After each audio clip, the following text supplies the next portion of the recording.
Welcome to sky talks.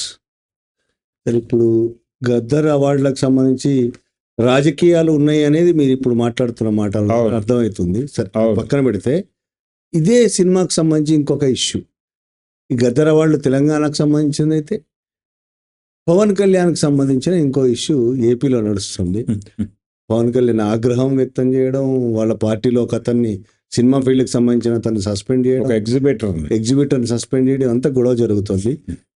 Cinema హాళ్ళు మూసేస్తామని అన్నందుకు అసలు ఏంటి ఈ కథ ఏంది? పవన్ కళ్యాణ్ కథ, దీంట్లో కూడా ఏ రాజకీయాలు, మళ్ళీ బీజేపీ ఇందులో కూడా లింకు ఏమైనా ఉన్నాయంటారా? అది కాదండి, అంటే వాస్తవంగా సింగిల్ స్క్రీన్స్ సమస్యల్లో ఉన్నాయి. టోటల్గా 2 తెలుగు రాష్ట్రాల్లో పరిస్థితి మాత్రమే కాదు, దేశవ్యాప్తంగా ఉన్నటువంటి పరిస్థితి ఇది. అంటే సినిమా అనేది మల్టీప్లెక్స్ గాను సింగిల్ స్క్రీన్ గాను విభజనకి గురైంది చాలా కాలం క్రితం. అయితే కరోనా తర్వాత ఓటీటీ ప్రవేశం జరిగింది. ఓటీటీ ప్రవేశం జరగడంతో పాటు ఇంటర్నెట్ అవైలబిలిటీ పెరిగిన తర్వాత ప్రజలకి ఎంటర్టైన్మెంట్ అంటే గతంలో సినిమా మాత్రమే, ఇప్పుడు సినిమా కాదు, సినిమా కాకుండా అదర్ దాన్ సినిమా చాలా ఎంటర్టైన్మెంట్ కంటెంట్ వస్తుంది. ప్రజలు చీలిపోయారు.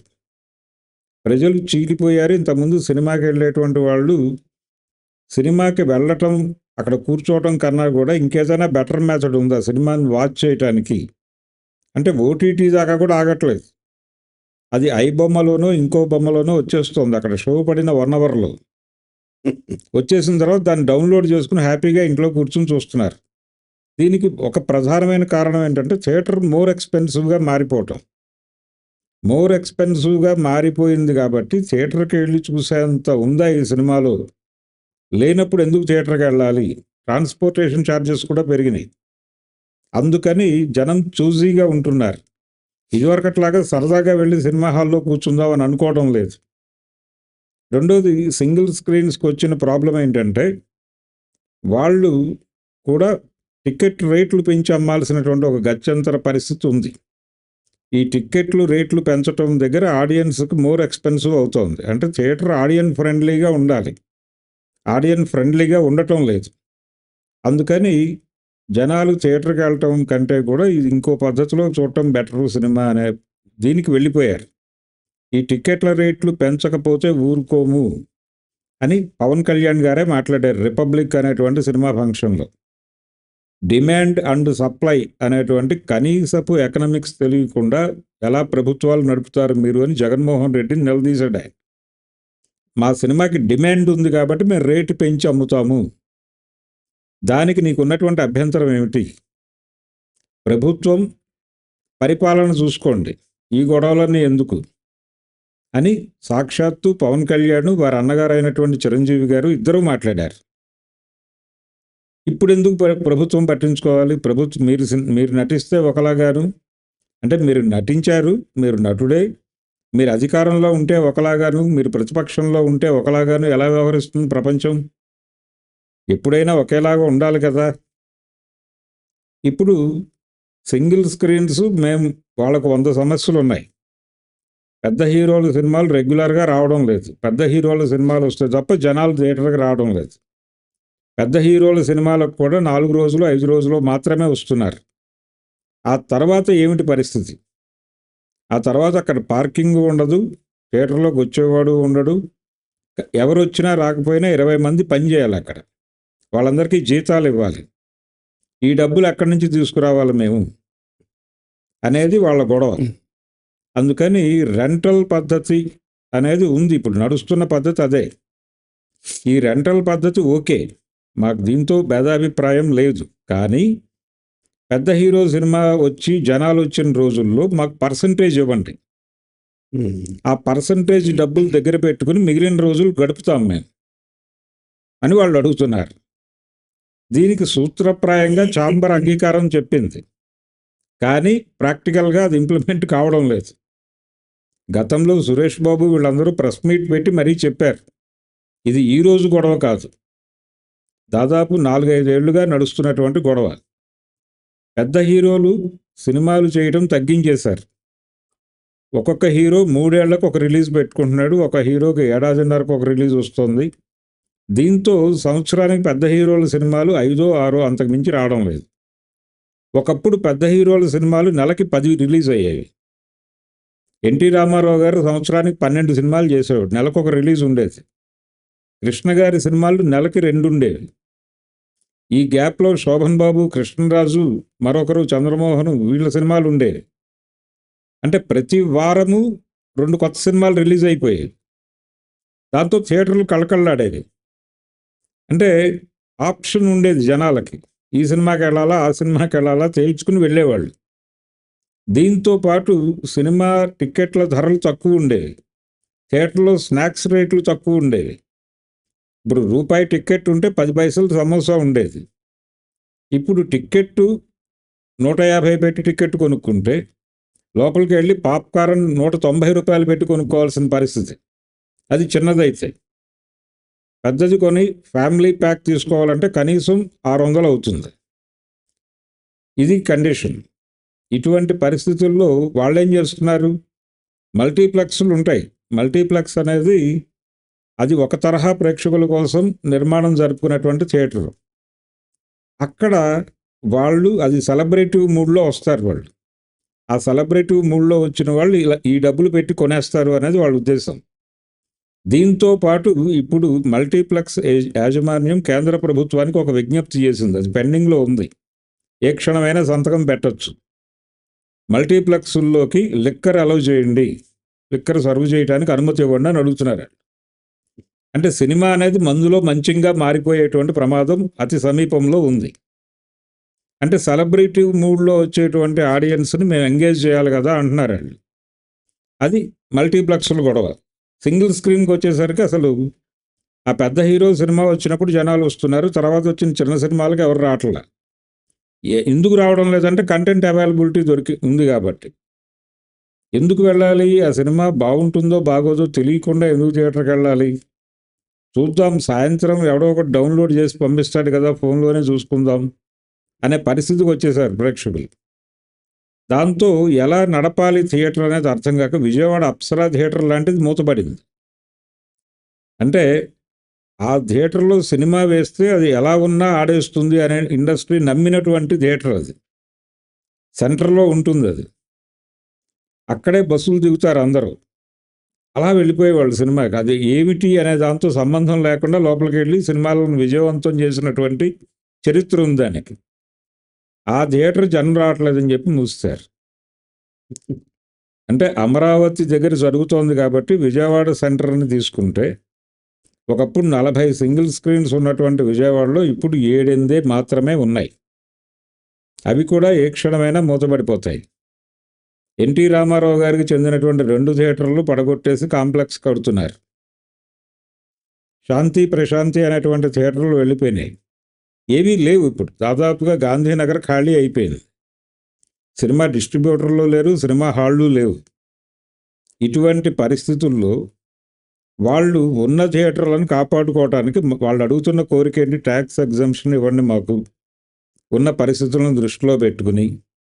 అలాగే పెద్ద హీరోల సినిమాలు వచ్చినప్పుడు మాకు ఒక 50% కమిషన్ ఇవ్వండి, ఆ డబ్బులు పెట్టుకుని మేము ఏదో మెయింటైన్ చేస్తాము అని వాళ్ళ డిమాండ్స్. 50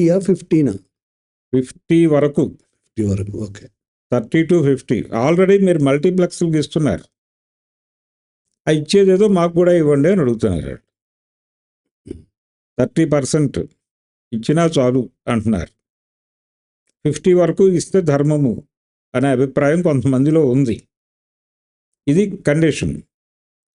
పవన్ కళ్యాణ్ పరిపాలకుడిగా ఉన్నాడు ఇప్పుడు. ఆయన ఉప ముఖ్యమంత్రి, సినిమాటోగ్రఫీ శాఖ వారి చేతుల్లోనే ఉంది. కందులు దుర్గేష్ గారి చేతుల్లో ఉంది. ఆయన జనసేన మంత్రి అయినప్పుడు సమ్మె చేస్తామని ఎగ్జిబిటర్లు అన్నప్పుడు ఆయన కోప్పడకుండా వాళ్ళని పిలిచి ఏమిటి మీ ప్రాబ్లం అని మాట్లాడాలి కదా. ఆ పొజిషన్లో ఉన్నాడు ఆయన. పిలిచి ఎందుకు మీరు మూసేయాలనుకుంటున్నారు అని అడిగితే వాళ్ళు చెప్పేవాళ్ళు.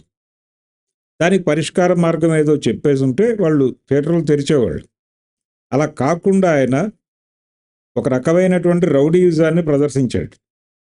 అంటే నా సినిమా వస్తోంది కాబట్టి మీరు థియేటర్లు మూసేస్తారా అని ఎలా అంటాడు ఆయన. ఈ థియేటర్లను ముయ్యాలి అనేటువంటి నిర్ణయం తీసుకునే టైంకి వీళ్ళ రిలీజ్ డేట్ అనౌన్స్ కాల. హరిహర వీరమల్లు అనేటువంటి సినిమా రిలీజ్ డేటు యాక్చువల్గా రకరకాల డేట్స్ మారింది. అది మే 9 అన్నారు. మే 9 నుంచి మే 30కి వెళ్ళింది. అక్కడి నుంచి జూన్ 12కి వెళ్ళింది. జూన్ 12 కూడా రిలీజ్ అవుతుందా లేదా అనే సందేహం ఉంది చాలామందికి. ఇన్ని సందేహాల మధ్య ఆ సినిమా ఉంటే దాంతో సంబంధం లేకుండా గత 4 సంవత్సరాల నుంచి ఈ గొడవ జరుగుతోంది. చాలా థియేటర్లు మూతపడిపోయిన సందర్భంలో మా వల్ల కాదు అని చేతులు ఎత్తి వాళ్ళు క్లోజ్ చేస్తాం, మాకేదో రకమైనటువంటి రాయితీలు కల్పించండి అని అడుగుతున్న వాళ్ళ మీదకి యుద్ధానికి వెళ్తే ఏమనుకోవాలి ఆయన్ని? పైగా నా కోసం నా సినిమా రిలీజ్ అవుతోంది కాబట్టి మీరు థియేటర్లు మూసేస్తున్నారు అంటున్నాడు. ఏం మూస్తున్నారు? సింగిల్ స్క్రీన్స్ మూస్తున్నారు. మల్టీప్లెక్స్ల్లో మీ సినిమా ఆడుతుంది. సింగిల్ స్క్రీన్ కూడా మీకెందుకు? ఎన్ని థియేటర్లు ఉన్నాయి సింగిల్ స్క్రీన్స్? విజయవాడ లాంటి సెంటర్లోనే 7-8 ఉన్నాయి. ఈ 7-8 థియేటర్ల బదులు మీకు వందలాది స్క్రీన్స్ ఉన్నాయి కదా అక్కడ పీవీఆర్లో. వెళ్ళి అక్కడ వేసుకోండి, వందలాది షోస్ వేసుకోండి. మీకు వచ్చిన ప్రాబ్లమే ఉంది. ఎందుకంత సీరియస్ అయ్యారు మీరు అంటే ఈ థియేటర్ల మూసివేత వెనక వేరే వారి హస్తం ఉంది అన్నాడు ఆయన. అంటే ప్రజలు ఏమనుకోవాలనేది ఆయన ఉద్దేశం. వైఎస్ఆర్సీపీ జగన్మోహన్ రెడ్డి నా కోసం సినిమా హాళ్ళు మూసేస్తున్నాడు, ఆ పరిస్థితి లేదు అక్కడ. సినిమా పరిశ్రమ మొత్తం ఇన్ టోటల్ సినిమా పరిశ్రమ మీద తెలుగుదేశం జెండా ఎగురుతోంది. ఇంకా ఓపెన్గా చెప్పాలంటే సినిమా పరిశ్రమ మీద కమ్మ జెండా ఎగురుతోంది ఇప్పటికీ. సినిమా పరిశ్రమ మీద కమ్మ జెండా ఎగరటం మీద పవన్ కళ్యాణ్ కూడా ఒక దశలో తిరుగుబాటు ప్రకటించాడు.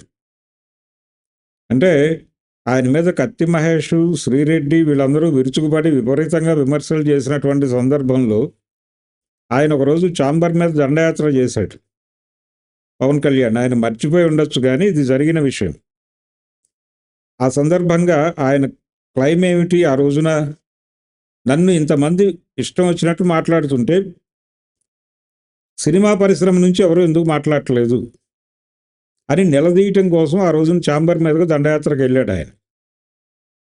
మరి ఆ రోజునున్న పవన్ కళ్యాణ్ ఈరోజు ఏమైపోయాడు? ఈరోజు మాట్లాడుతున్నది ఏమిటి? ఆయన జగన్మోహన్ రెడ్డిని ఎలా టార్గెట్ చేస్తాడు? ఇండస్ట్రీలో ఇప్పటికీ తెలుగుదేశం ప్రభావమే ఉంది.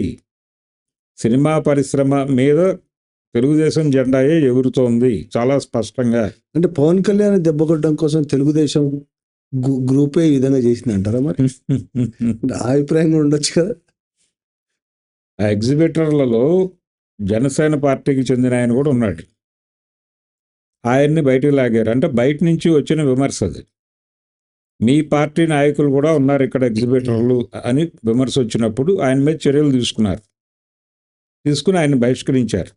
ఆయన చాలా ఓపెన్గా మాట్లాడాడు ఆ విషయం. చెప్పి నేనున్నటువంటి కండిషన్లో నాకు ఇంతకు మించి ఆప్షన్ లేదు, నేనున్నటువంటి వ్యాపార రంగంలో ఇక్కడ ఉండాలా నిష్క్రమించాలా అనేటువంటి పరిస్థితి ఉంది అని చెప్పాడు ఆయన ఓపెన్గానే. నిజంగానే సినిమా పరిశ్రమ క్రైసిస్లో ఉంది.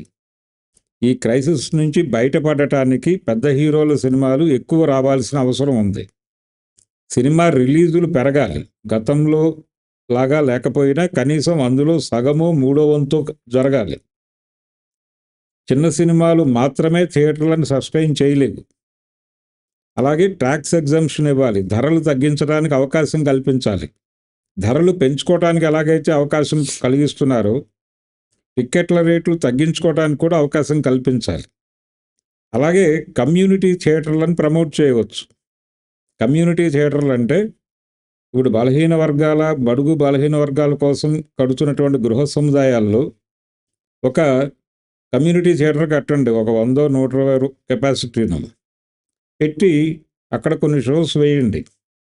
ప్రతి సినిమా వేస్తే వాళ్ళు ఇంట్లోనే వండుకుని తిని అక్కడికి వెళ్ళి సరదాగా సినిమా చూసి వస్తారు. ఒక 50 రూపాయలు 60 రూపాయలు టికెట్ పెడితే. థియేటర్ని ఆడియన్ ఫ్రెండ్లీగా మార్చండి. ఈ దేశంలో ఇప్పటికీ వర్గాలు ఉన్నాయి, దోపిడీకి గురవుతున్నటువంటి వాళ్ళు ఉన్నారు, డబ్బులు విపరీతంగా ఉన్నవాళ్ళు ఎంతమంది ఉన్నారు, రూపాయి చూడక తిరుగుతున్న వాళ్ళ సంఖ్య కూడా అంతకు మించి ఉంది. దీన్ని దృష్టిలో పెట్టుకొని వాళ్ళని కూడా అకామిడేట్ చేసేటువంటి పద్ధతిలో వెళ్ళాల్సిన అవసరం అయితే ఉంది. ఇది 2 రాష్ట్రాలకు సంబంధించిన అంశం కదా. అవును. ఒక్క ఏపీలోనే ఎందుకు రగులుతోంది మొత్తం? తెలంగాణలో అసలు ఏం పెద్ద పట్టించుకోవట్లేదు ఎవరు. ఏపీలో ఎందుకు రగిలింది? తెలంగాణలో కూడా రగులుతోంది. తెలంగాణలో సింగిల్ స్క్రీన్స్ పరిస్థితి మీద సుదర్శన్ థియేటర్ వారు ఆ మధ్యకాలంలో చాలా కాన్షియస్గాను సీరియస్గాను మాట్లాడాడు. ఆయన ఓపెన్గా మీడియాని పిలిచి ఈ పర్సంటేజ్ ఇష్యూ పట్టుకొచ్చిందే వాళ్ళు. కానీ పవన్ కళ్యాణ్ వలన ఇప్పుడు ఆంధ్రాలో మండుతోంది అంతే. అంతే తప్ప 2 రాష్ట్రాల ఎగ్జిబిటర్లలో అంటే వీళ్ళు చెప్తున్న మాట ఏంటంటే, ఆయన సుదర్శన్ థియేటర్ ఆయన అన్న మాట ఏంటంటే, లీజ్దారులు ఉన్నారు మధ్యలో, వాళ్ళు మాకు రెంటల్ అగ్రిమెంట్ ప్రకారం డబ్బులు ఇస్తున్నారు. కానీ మిగిలిన సమయాలు అంటే పెద్ద హీరోల సినిమాలు వచ్చినప్పుడు జనాలు విపరీతంగా వస్తారు కాబట్టి పార్కింగ్ నుంచి కొంత డబ్బులు వస్తాయి, అలాగే క్యాంటీన్ నుంచి కొంత డబ్బులు వస్తాయి కాబట్టి మేము మేనేజ్ చేసుకుని వెళ్ళిపోతాం. జనం రాకుండా మేము ఎలా మేనేజ్ చేయగలం? ఈ రెంట్తో ఎలా వర్కౌట్ అవుతుంది? 20 మందికి మేము జీతాలు ఎలా ఇవ్వగలం అనేది ప్రశ్న. దీనికి సమాధానం చెప్పే పరిస్థితుల్లో ఛాంబర్ లేదు. దీనికి సమాధానం చెప్పే పరిస్థితుల్లో సినిమాటోగ్రఫీ మంత్రులు లేరు. 2 రాష్ట్రాల్లో మాత్రమే కాదు, అది భారతదేశ వ్యాప్తంగా ఇదే పరిస్థితి, అన్ని రాష్ట్రాల్లోనూ. ఇప్పుడు పవన్ కళ్యాణ్ తన పార్టీ నుంచి ఒక ఎగ్జిబిటర్ను సస్పెండ్ చేశారు. అవును. ఈ మొత్తం చేసింది, ఈ ప్లాన్ చేసింది దిల్ రాజే మాట్లాడాడు అని ఆ ఎగ్జిబిటర్ బహిరంగంగా చెప్తున్నాడు. అవును. ఈ పెద్దవాళ్ళందరినీ వదిలేసి చిన్న వాళ్ళ మీద పడడం అనేది ఉపయోగం ఏముంటుంది దీనివల్ల పవన్ కళ్యాణ్కి? సినిమా థియేటర్లు ఎవరి చేతుల్లో ఉన్నాయో వాళ్ళు అని మాట్లాడుతున్నారు. సింగిల్ స్క్రీన్స్ ఉన్న రోజుల్లో ఆ నలుగురు అనే మాట దాసరి నారాయణరావు గారు వాడేవారు. ఇప్పుడు సింగిల్ స్క్రీన్స్ లేవు అనేది మాట్లాడుతున్నారు ఓపెన్గానే. ఏ ఊళ్ళో ఎన్ని సింగిల్ స్క్రీన్స్ ఉన్నాయో లెక్క పెట్టండి, వేళ్ల మీద ఉన్నాయి. ఈ వేళ్ల మీద ఉన్నవి కూడా ఇదే ధోరణిలో వెళ్తే మూతపడిపోతాయి. మూత వేయటానికి సిద్ధంగా ఉన్నారు వాళ్ళు. కాబట్టి మమ్మల్ని బతికించుకోండి అని అడుగుతున్నారు. అంటే సెలబ్రేషన్ చేసుకోవాలంటే సింగిల్ స్క్రీన్లోనే వర్కౌట్ అవుతుంది. మీకు కటౌట్ పెట్టి పాలాభిషేకాలు చేసుకోవాలంటే సింగిల్ స్క్రీన్ ఉండాలి. కాబట్టి ఊరికి కనీసం 2 థియేటర్లన్నా మీరు బతికించుకోండి మహాప్రభు అని అడుగుతున్నారు వాళ్ళు. వాళ్ళ మీద కత్తి కట్టి నేను నా సినిమా కోసం మీరు చేస్తారా అని మాట్లాడటం అసలు ఏమాత్రము అవగాహన లేకుండా మాట్లాడుతున్నాడు ఆయన. మాట్లాడేశాడు, అయిపోయింది. మాట్లాడి ఆ నలుగురు అనే మాట కూడా దొరికింది అక్కడ. దాసరి గారి డైలాగ్ అది. ఆ రోజున మాట్లాడిన తర్వాత ఆ నలుగురిలో ఆ రోజున ప్రముఖులుగా ఉన్నటువంటి అరవింద్ గారు లొంగుబాటు ప్రకటన చేశాడు ప్రెస్ని పిలిచి. నేను లేను, నా దగ్గర ప్రస్తుతం 15 థియేటర్లు మాత్రమే ఉన్నాయి అని చెప్పాడు ఆయన. విజయవాడలో రాజీవ్రాజ్ కాంప్లెక్స్ ఆయన కంట్రోల్లో ఉంది. G3 పేరుతో ఉన్నటువంటి ఓ 15 స్క్రీన్స్ ఉంటాయి నా దగ్గర, అంతకు మించి ఏమీ లేదు అని చెప్పాడు ఆయన. ఆయన కన్ఫెషన్ స్టేట్మెంట్ ఇచ్చిన తర్వాత దిల్ రాజు గారు కూడా కన్ఫెషన్ స్టేట్మెంట్ ఇచ్చాడు. ఏషియన్ వాళ్ళు కూడా కన్ఫెషన్ స్టేట్మెంట్ ఇవ్వడానికి సిద్ధంగా ఉన్నారు. సురేష్ బాబు కూడా మీడియా ముందుకు రావడానికి సిద్ధంగా ఉన్నాడు. వేచి చూస్తున్నారు. ఈ కండిషన్లో అంటే చంద్రబాబుని ఎందుకు కలవలేదు అని కూడా మాట్లాడాడు పవన్ కళ్యాణ్. జగన్ని కలవటానికి ఉత్సాహం చూపించినటువంటి సినిమా పెద్దలు ఆ రోజున ఎందుకు చంద్రబాబుని కలవట్లేదు అని మాట్లాడాడు. చంద్రబాబుని కలవాలా వద్దా అంటే చంద్రబాబే ఓపెన్గా చెప్పాడు, సినిమా పరిశ్రమకి ఏం కావాలో అవన్నీ చేస్తాము అని చెప్పాడు ఆయన. చంద్రబాబుని విడిగా చాలామంది రెగ్యులర్గా కలుస్తున్నారు. చంద్రబాబుతో అల్లు అరవింద్ గారు తన ఓటీటీ ప్లాట్ఫామ్ మీద 2 షోస్ చేశాడు. ఆయన్ని పిలిచి గెస్ట్గా, హోస్ట్గా వాళ్ళ బావమరిదిని కూర్చోబెట్టి అన్స్టాపబుల్ అనేటువంటి షోలో. ఆ సందర్భంగా ఆయనతో దాదాపు 2 గంటల పైన సమావేశం అయ్యారు వీళ్ళు విడిగా. ఇలా రెగ్యులర్గా కలుస్తూనే ఉన్నారు వీళ్ళు చంద్రబాబుని రకరకాల పద్ధతుల్లో. మీరందరూ వచ్చి చంద్రబాబుని ఎందుకు ప్రాధాయపడరు? ఈయనకి ఎందుకు వచ్చిన గొడవ? అది పవన్ కళ్యాణ్కి ఏం సంబంధం? పవన్ కళ్యాణ్ మంత్రి అవగానే ఇక్కడ నుంచి నిర్మాతల మండలి నుంచి అందరూ వెళ్ళారు. అశ్విని దత్ గారు వీళ్ళందరూ వెళ్ళి ఆయన్ని కలిసి దండం పెట్టి వచ్చారు. నేను సినిమా పరిశ్రమకి ఏం కావాలన్నా చేస్తాను అని ఆ రోజు హామీ ఇచ్చాడు ఆయన. అసలు ఇది ఆ హామీకి దీనికి సంబంధం లేని గొడవ. అంటే అంత హామీ ఇస్తే సినిమా పరిశ్రమకు పరిశ్రమ నాకు ఇంత అన్యాయం చేస్తుందని భావించవచ్చు కదా. ఏం అన్యాయం చేసింది ఆయనకి అనేది అడుగుతోంది. అయితే ఆయన రాబోయే సినిమా వస్తుంది, సినిమా టైంలో సినిమా థియేటర్లు మూసేస్తామంటే సినిమా థియేటర్లు ఏ థియేటర్లు మూస్తున్నారు? సింగిల్ స్క్రీన్స్ వాటి సంఖ్య అంతా మీకు గణనీయమైన స్క్రీన్స్ ఉన్నాయి అక్కడ. మల్టీప్లెక్స్లో వేసుకోండి, డే అండ్ నైట్ వేసుకోండి, ఎవరు కాదన్నారు? అందుకని చాలా అసంబద్ధమైనటువంటి ఆర్గ్యుమెంట్తో సింగిల్ స్క్రీన్ల మీద యుద్ధం ప్రకటించాడు ఆయన పవన్ కళ్యాణ్. సినిమా పరిశ్రమతో అంత అనుబంధం ఉన్నటువంటి వ్యక్తి, హీరోగా ఉన్నటువంటి, అంటే ఎన్టీ రామారావు గారు ఆయన ముఖ్యమంత్రి అయిన తర్వాత ఒక విచిత్రమైన నిర్ణయం తీసుకున్నాడు. ఆ నిర్ణయం ఏంటంటే స్లాబ్ సిస్టమ్ పెడుతున్నాను నేను అంటే. అంతకుముందు థియేటర్లో తెగిన టిక్కెట్ల మీద ట్యాక్స్ ఉండేది. ఎన్టీ రామారావు సీఎం అవగానే తెగిన టిక్కెట్లతో నాకు సంబంధం లేదు, థియేటర్ కెపాసిటీ మీద ట్యాక్స్ వేస్తాను అన్నాడు. వేశాడు. వేసిన తర్వాత ఎగ్జిబిటర్లు అందరూ గగ్గోలు పెట్టారు. గగ్గోలు పెట్టిన తర్వాత చాలామంది వెళ్ళి అడిగారు ఆయన్ని. దాసరి నారాయణరావు గారి నాయకత్వంలోనూ ఒక కమిటీ వేసి వాళ్ళు వెళ్ళి అడిగారు. అడిగితే ఎవరు సఫర్ అవుతున్నారు అని అడిగాడు ఆయన. ఎగ్జిబిటర్లు సఫర్ అవుతున్నారు అన్నప్పుడు టోటల్గా ఉమ్మడి ఆంధ్రప్రదేశ్, అప్పుడు ఆంధ్రప్రదేశ్లో ఆయనకి 6 థియేటర్లు ఉన్నాయి, హైదరాబాద్లోనే 3 థియేటర్లు ఉన్నాయి, విజయవాడలో 2 థియేటర్లు ఉన్నాయి, తనాల్లో ఒకటి. నాకంటే పెద్ద ఎగ్జిబిటర్ ఎవరన్నా గనక సఫర్ అవుతున్నానని నా దగ్గరికి వస్తే అప్పుడు ఇది తీస్తాను అన్నాడు. అందరూ నోరు మూసుకుని వెనక్కి వచ్చారు. అది పరిస్థితి. కానీ పవన్ కళ్యాణ్ ఇప్పుడు సింగిల్ స్క్రీన్స్ మీద ఎందుకు యుద్ధం ప్రకటించాడు? పైగా ఇమ్మీడియట్గా సరెండర్ అయిపోయారు అందరూ. అసలు మీకు వ్యతిరేకంగా నిర్ణయం తీసుకునే మగాడే లేడు అని ఛాంబర్ నుంచి ప్రసన్న కుమార్ గారు ఓపెన్గా మాట్లాడాడు. అది కండిషన్. సమ్మె లేదు ఇప్పుడు, మీరు సినిమా రిలీజ్ చేయండి చాలు అని అందరూ అడుగుతున్నారు. ఒక రకంగా బ్లాక్మెయిలే కదా. బ్లాక్మెయిలే. అధికారంలో ఉన్నాం కాబట్టి బెదిరించి లొంగ తీసుకున్నారు అంతే. భయపడిపోయారు, టెర్రరైజ్ అయ్యారు. ఇప్పుడు మూతపడిపోయిన థియేటర్లు కూడా తెరవండి అంటున్నారు. ఇప్పుడు అప్సరా థియేటర్ రీఓపెన్ చేసి హరిహర వీరమ్మలు షోస్ వేయండి అనే పరిస్థితి తీసుకొచ్చారు. ఓనర్కి ఏమన్నా గవర్నమెంట్ నుంచి డబ్బులు ఇస్తారా? ఇవ్వరు. మరి ఓనర్ ఎట్లా ఓపెన్ ఎలా చేయాలి? నష్టాల్లో ఉందనే కదా ఆయన మూసేశాడు. స్టాఫ్ను కూడా తీస్తారు, స్టాఫ్ను కూడా జీతాలు ఇచ్చి పంపించారు. హైదరాబాద్లో కూడా కండిషన్ అదే. ఆర్టీసీ క్రాస్ రోడ్స్లో థియేటర్ లేకపోతే సినిమా రిలీజులు వాయిదాలు వేసుకున్నటువంటి రోజులు ఉన్నాయి. ఈ రోజున ఆర్టీసీ క్రాస్ రోడ్స్లో థియేటర్ మొహం చూస్తున్న వాళ్ళు ఎవరూ లేరు. పెద్ద హీరో సినిమా రిలీజ్ అయినప్పుడు సెలబ్రేషన్ కోసం వస్తున్నారు.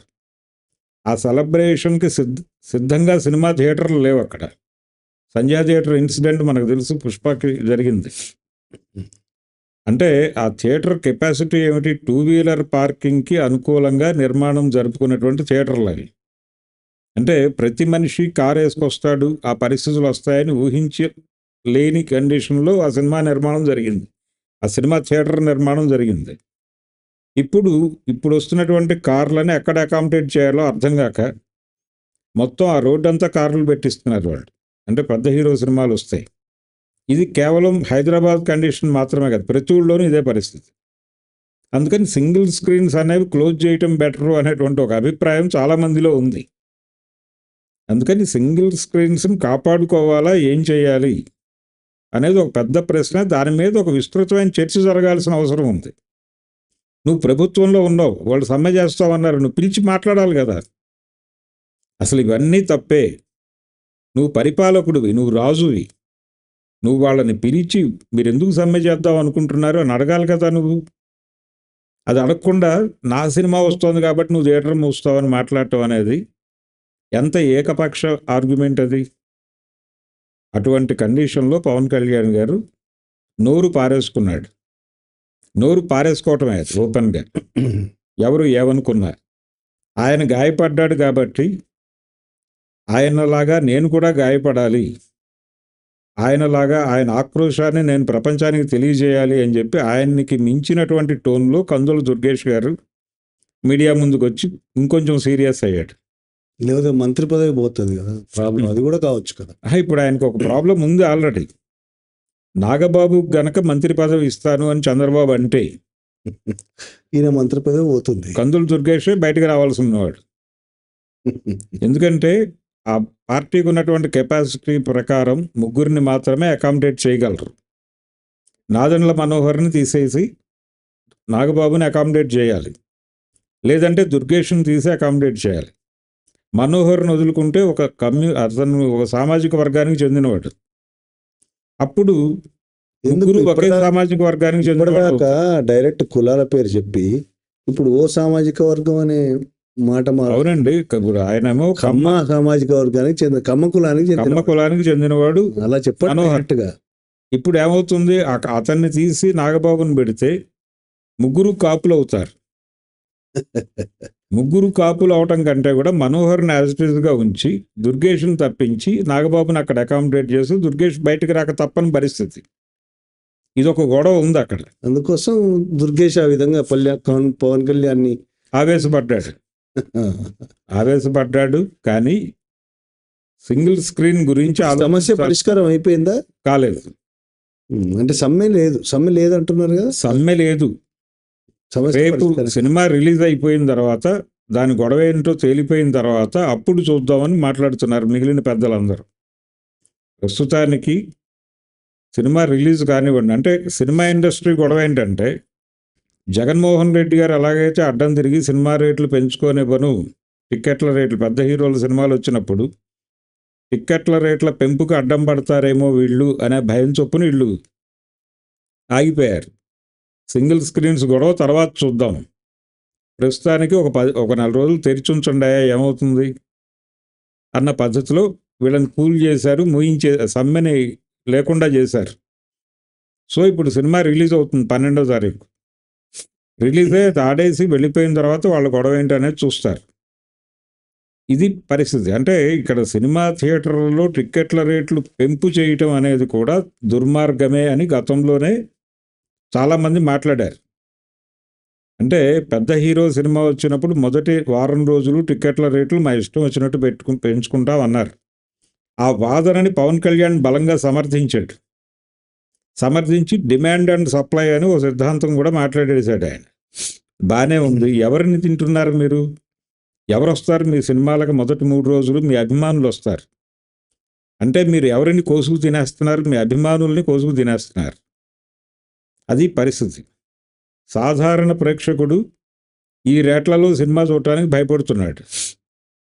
ఆ 3 రోజులు వాళ్ళ హడావిడి అయిపోయిన తర్వాత టిక్కెట్ల రేట్లు తగ్గిన తర్వాత నెక్స్ట్ వీక్ చూద్దాం అనుకుంటున్నారు జనాలు. ఈ లోపు టాక్ బ్యాడ్ అయితే కనుక అసలు అటువైపే వెళ్ళడానికి వాళ్ళు ఇష్టపడలేదు. Okay sir, thank you. Pawan Kalyan గతంలో అధికారంలో లేనప్పుడు, అధికారం ఉన్నప్పుడు ఎలా మాట మార్చారు, ఈ సినిమా ఫీల్డ్కి సంబంధించని వివరంగా చెప్పారు. సినిమా ఫీల్డ్కి సంబంధించే కాదు, ఆయన గతంలో చెగువేరా అన్నాడు, ఇప్పుడు సనాతనం అంటున్నాడు. అనేక రకాల మాటలు మార్చడం ఆయన దిట్ట కాబట్టి ఇప్పుడు కూడా ఆ విధంగా మాట మార్చుంటాడు. Thank you very much.